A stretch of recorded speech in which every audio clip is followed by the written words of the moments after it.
ये दास आपको जो ज्ञान देता है ये शास्त्र अनुकूल है। पवित्र श्रीमद् भगवत गीता, पवित्र चारों वेद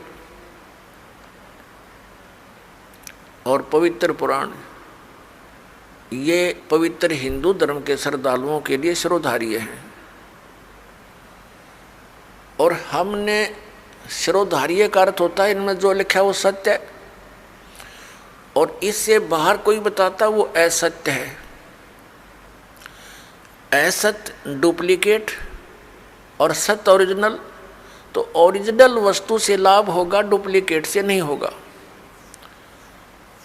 श्रीमद् भगवत गीता अध्याय नंबर 16 के श्लोक 23-24 में स्पष्ट किया है कि अर्जुन, शास्त्र विधि को त्याग कर जो मनमाना आचरण करते हैं उनको न तो कोई सुख प्राप्त होता है, न उनकी गति होती है, और न ही कोई सिद्धि को प्राप्त होते हैं, अर्थात यूजलेस। तो फिर फायदा क्या उस भक्ति के करने का? तो गीता अध्याय नंबर 16 के श्लोक नंबर 24 में तुरंत कहा है कि इससे तेरे लिए अर्जुन कर्तव्य और अकर्तव्य की व्यवस्था में, यानी कौन सी भक्ति करनी चाहिए और कौन सी ना करनी चाहिए, सदग्रंथ ही प्रमाण है, उनको आधार मानना। सदग्रंथों के विपरीत कोई ज्ञान देता है उसको स्वीकार मत करना, वो गुरु ठीक नहीं। भावार्थ ये है इस पवित्र सदग्रंथ के इस श्लोकों का।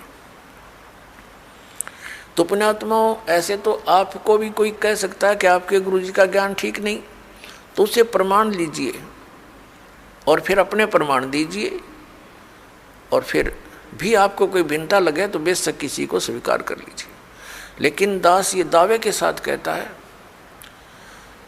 कि इस विश्व के अंदर इस दास के अतिरिक्त न तो तत्व ज्ञान है और न ही भक्ति का कोई मंत्र समाधान है।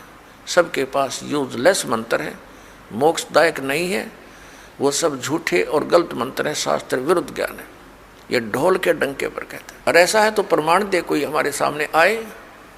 हमने अध्यात्म ज्ञान चर्चा का एक प्रोग्राम चलाया, उसमें सामने आए और अपना पक्ष प्रस्तुत करे।